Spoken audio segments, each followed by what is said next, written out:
दोस्तों, first aid box का inspection आपको किस तरह से करना चाहिए, इसके बारे में मैं आपको आज का ये वीडियो लेकर आया हूँ।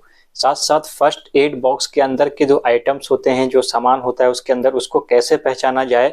और बहुत सारे लोग उसके आइटम्स के यूज को और उसको पहचानने के तरीके को नहीं समझ पाते हैं। इस वीडियो में आपको इसके बारे में पूरी जानकारी बताने वाला हूँ। साथ साथ मैं आपको चेकलिस्ट में इसके इंस्पेक्शन को करके बताऊंगा, ताकि आप अच्छे से समझ में आ सके। साथ साथ ये एक प्रैक्टिकल वीडियो होगा। मैं आपको फर्स्ट एड बॉक्स ओपन करके उसके अंदर के सामान को एक एक करके नाम के साथ चेक करके बताऊंगा। साथ साथ उसके यूजेस को बताऊंगा और उसका क्या नाम होता है, उसे कैसे पहचाना जाए, और उसके एक्सपायरी डेट और उसके चेकलिस्ट के साथ किस तरह से इंस्पेक्शन किया जाना चाहिए, उसके बारे में पूरी जानकारी आपको इस वीडियो में बताने वाला हूं। तो दोस्तों, मेरा नाम सैयद अरशद नदीम है। चैनल पर अगर आप नए हैं तो चैनल को सब्सक्राइब करना नहीं भूलिएगा। साथ साथ लाइक करके उसे शेयर जरूर कर दीजिएगा। आइए वीडियो शुरू करते हैं। दोस्तों, साइट पर किसी तरह की मेडिकल इमरजेंसी या कोई इंजरी होने पर फर्स्ट एडर के द्वारा फर्स्ट एड बॉक्स का इस्तेमाल करके फर्स्ट एड दिया जाता है। इसलिए फर्स्ट एड बॉक्स का इंस्पेक्शन मंथली या ज़रूरत के हिसाब से समय समय पर किया जाना चाहिए, ताकि फर्स्ट एड बॉक्स के अंदर के सामान की क्वांटिटी, मिसिंग आइटम और इसके एक्सपायरी डेट और इसकी क्वालिटी को चेक किया जा सके। ध्यान रखें कि फर्स्ट एड वही दे सकता है जिसने फर्स्ट एड का कोर्स किया हो और इसकी ट्रेनिंग ले रखी हो। आज मैं आपको फर्स्ट एड बॉक्स के अंदर के सामान को पहचान कर इंस्पेक्शन कैसे करते हैं, और साथ साथ फर्स्ट एड बॉक्स के अंदर दिए गए सामान का यूज़ कहाँ और क्यों किया जाता है, इसके बारे में पूरी डिटेल में बताने वाला हूँ। बहुत सारे फर्स्ट एडर को भी इसकी जानकारी नहीं होती है, वो लोग भी इस वीडियो को देखकर आसानी से समझ सकते हैं। सबसे पहले आपको फर्स्ट एड बॉक्स के कंडीशन को चेक करना है कि वो पूरी तरह से क्लीन और डैमेज फ्री होना चाहिए। उसके बाद इसमें मौजूद सामान को चेकलिस्ट में दिए गए पॉइंट्स के हिसाब से चेक करना होता है। जैसा कि आप लोग स्क्रीन पर देख रहे होंगे, ये फर्स्ट एड बॉक्स का चेकलिस्ट है। इसमें दिए गए पॉइंट के हिसाब से आपको फर्स्ट एड बॉक्स के सामान को चेक करना है। अब मैं आपको फर्स्ट एड बॉक्स के अंदर के सामान को खोल कर दिखाता हूँ कि इसे आप कैसे चेक कर सकते हैं, पहचान सकते हैं और इसके यूजेस क्या हैं।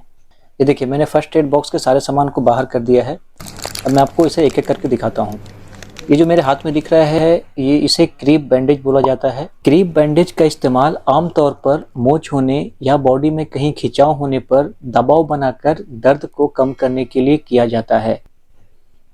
ये हैंड ग्लोव्स है, जिसे फर्स्ट एडर के द्वारा पहनकर फर्स्ट एड दिया जाता है। आपको ध्यान रखना है कि ये भी फर्स्ट एड बॉक्स में अवेलेबल होना चाहिए। जैसा आप देख रहे होंगे, ये सीजर है, कैंची है।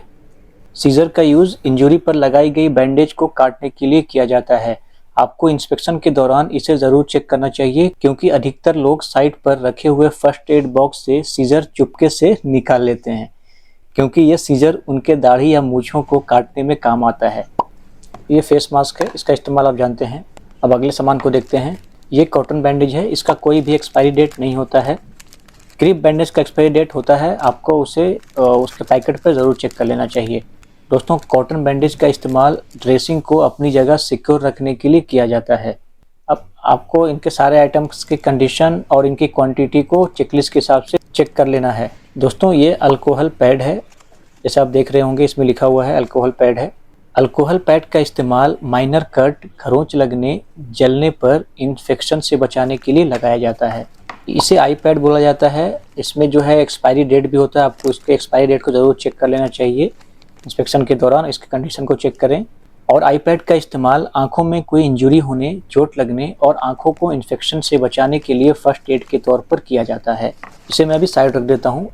इस वाले आइटम को इंट्रोड्यूस करने की ज़रूरत नहीं है, ये हम सब जानते हैं, हमने यूज़ भी किया है, आम ज़िंदगी में यूज़ भी करते हैं। इसे हैंडी प्लास्टर कहा जाता है। इसमें भी एक्सपायरी डेट होता है, जैसे कि आप देख पा रहे होंगे यहाँ पे एक्सपायरी डेट जो है वो लिखा हुआ है। आपको इसके एक्सपायरी डेट को चेक कर लेना चाहिए और इसके अंडर के मटेरियल को भी।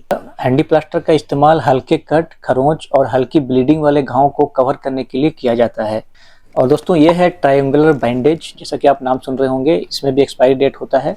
इसमें एक्सपायरी डेट ऑलरेडी लिखा हुआ है, आपको इसे एक्सपायरी डेट चेक कर लेना है और इसके पैकेट को भी चेक कर लेना है। एक ट्रायंगुलर बैंडेज का इस्तेमाल आर्म स्लिंग के रूप में या ब्लड को कंट्रोल करने के लिए पैड के रूप में किया जाता है। इसका यूज़ किसी हड्डी या जोड़ की चोट को सहारा देने या किसी दर्दनाक चोट पर टेम्पररी पैडिंग के रूप में भी किया जा सकता है। और दोस्तों, इसका नाम एडेसिव टिप है। इसको मैं अभी खोल कर दिखाता हूँ आपको, ये कैसा होता है। ये बिल्कुल टिप की तरह ही होता है, जैसा आप देख रहे हैं। एडेसिव टेप आमतौर पर स्किन पर बैंडेज और ड्रेसिंग को सिक्योर करने के लिए यूज़ किया जाता है। इसका कोई एक्सपायरी डेट नहीं होता है, इसमें आप एक्सपायरी डेट की फिक्र करने की ज़रूरत नहीं है। अब मैं आपको अगले आइटम को दिखाता हूँ। जैसे कि ये आप देख रहे होंगे, इसे ओरल एयरवे कहा जाता है। इसमें भी इसका भी एक्सपायरी डेट होता है, जैसा कि आप देख रहे होंगे। आपको इसके भी एक्सपायरी डेट को चेक कर लेना है। ओरल एयरवे का इस्तेमाल तब किया जाता है जब ज़बान से ब्लॉक हुई एयरवे को खोलने की ज़रूरत होती है और इसे मुंह में लगाया जाता है। जब आप फर्स्ट एड की ट्रेनिंग करते हैं तो उसके बारे में आपको बताया जाता है कि इसे आपको कैसे यूज़ करना है।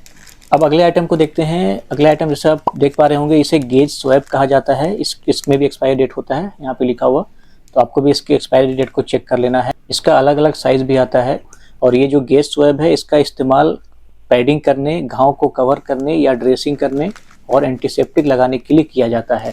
अब अगला आइटम मैं आपको दिखाता हूँ। इसके नाम लेने की ज़रूरत नहीं है, इसे सेफ्टी पिन कहा जाता है। ये हर घर में मौजूद होता है। फर्स्ट एड में सेफ्टी पिन के कई यूज होते हैं, जैसे कि बैंडेज या आर्म सीलिंग को सिक्योर या बांधने के लिए किया जाता है। ये ट्रायंगुलर बैंडेज के पैकेट के साथ भी दिया जाता है। दोस्तों, जैसा आप देख रहे होंगे, इसका नाम फेस शील्ड है। इसे मैं आपको खोल कर दिखा देता हूँ। ये देखिए, ये इस प्रकार का होता है। फेस शील्ड का use mouth to mouth CPR देते समय इन्फेक्शन से बचने के लिए किया जाता है। दोस्तों, उस वाले फर्स्ट एड बॉक्स में फोर्सेप अवेलेबल नहीं था, इसीलिए मैं आपको यहाँ पे स्क्रीन पर दिखा देता हूँ। ये फोर्सेप है। इसको अगर हिंदी में नाम लें तो इसे चिमटी बोला जाता है। इसका इस्तेमाल घाव में फंसे कोई ऑब्जेक्ट को निकालने के लिए किया जाता है। ये सारी चीज़ चेक करने के बाद क्वांटिटी के हिसाब से आपको चेकलिस्ट में टिक कर देना है और साइन कर देना है। दोस्तों, आपको ये वीडियो कैसा लगा इसके बारे में मुझे कमेंट में जरूर बताएंगे। साथ साथ आप मुझे इंस्टाग्राम पर भी फॉलो कर सकते हैं @सेफ्टी जानकारी पर। और इसी तरह की सेफ्टी से जुड़ी हर तरह की वीडियो देखने के लिए मेरे चैनल को सब्सक्राइब करना मत भूलिएगा।